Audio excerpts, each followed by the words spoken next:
Good morning guys! Ang intro natin ngayon ay nasa garden tayo. Medyo umuulan. Kaya pag umaaraw lumalabas ako pag umuulan pumapasok. Pero pag umaaraw lumalabas kasi kailangan ko anuhin yung ating pumpkin, sana mabuhay yung nag-iisang. Kita nyo yun? Yan. Inililipat ko yung mga rhubarb doon kasi naiipit sila ng pumpkin. Mabibigat yung ng pumpkin. So, yan.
So, ayan po guys, yung aking gagawin ngayon, bakit ang dilim? Ayan. Ililipat ko yung ibang mga pananim kasi naiipit na sila doon sa may what's this? Doon sa may pumpkin. So, hindi sila nakakatubo. So, ililipat ko sila dito sa maluwag-luwag. Okay, so end ko muna to kasi medyo matagal-tagal. Bakit ang dilim?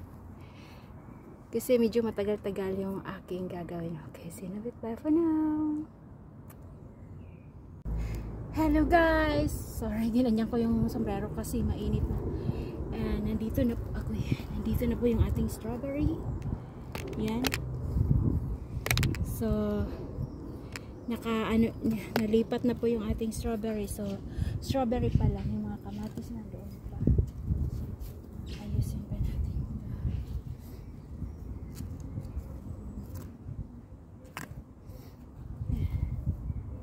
Kailangan nila ng straw. Kaso wala akong straw. So, iwan ko yung ilalagay. Siguro mga na lang. Mga I don't know.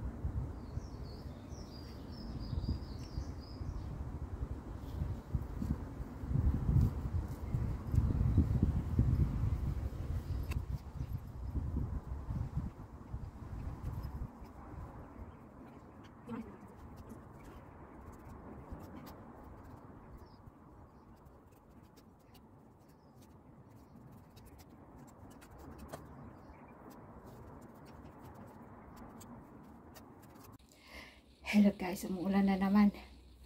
Kaya sisilong tayo. So, habang umuulan,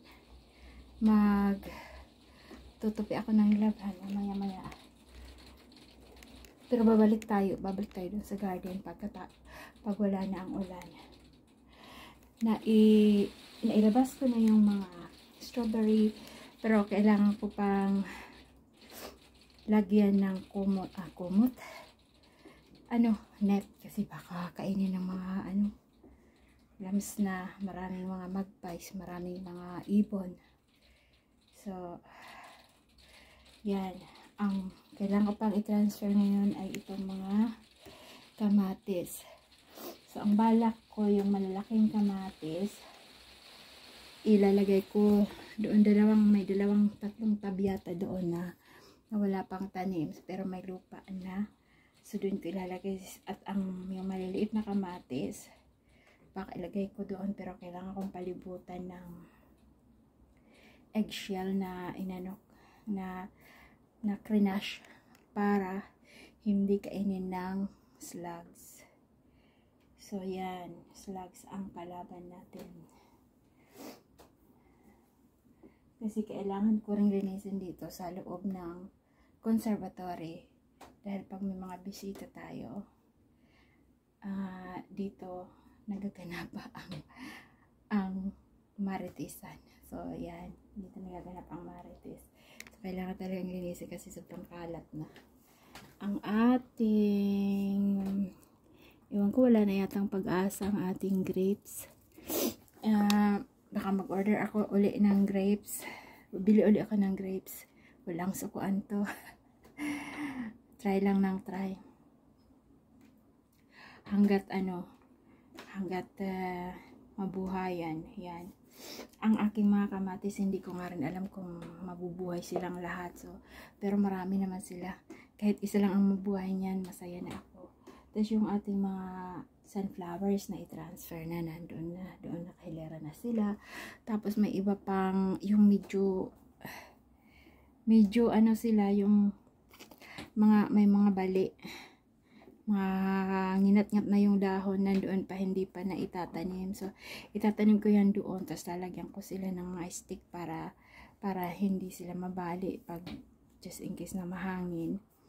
So yan, nakakapagod din, pero worth it pag nakita nating yung iba namumunga na, tapos yung iba namumulaklak na. So yan, hindi ko na nga naasikaso yung mga tanim namin doon sa kabila, doon sa may harap ng bahay. Kasi nga, ewan ko bakit feeling ko lagi akong pagod. Magmula nung nag-camping, pagka-uwi namin, parang gusto ko lang matulog. Parang ganyan, lagi akong pagod. Siguro na talaga ako sa hangin dagat. Yan. So okay, wala na namang ulan, so lalabas na naman tayo. Okay, hindi ko na ito i-video ko na pag naayos ko na doon sa baba kasi medyo mahaba-haba ito. Okay, thank you for watching. Bye for now.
Hello guys, nandyan pa yung birthday sticker ni David.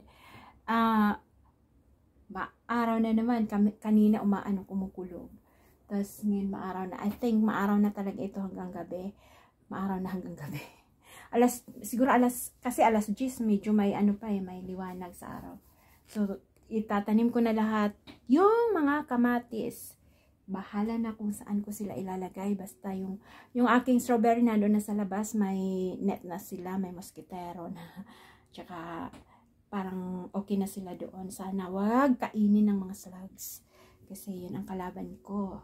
Minoskiterohan ko yun para hindi siya kainin ng mga ibon. Marami kasing ibon doon sa doon sa So, araw na itong dalawa, si Peanut nandyan. Kita niyo si Peanut? Ayan, si Peanut. Ayan, si Peanut. Nagpapaaraw si Pepper. Ito, hindi yan humihiwalay. Lagi itong nakadikit sa akin. Tapos, makulit. Mga babies. Mga babies na makukulit. Gusto niya yan, mamasahe. Masahe, masahe. Masahe yan dito. Dito, gustong-gusto yan yan. Ito mo, pikit-pikit na, pipikit-pikit.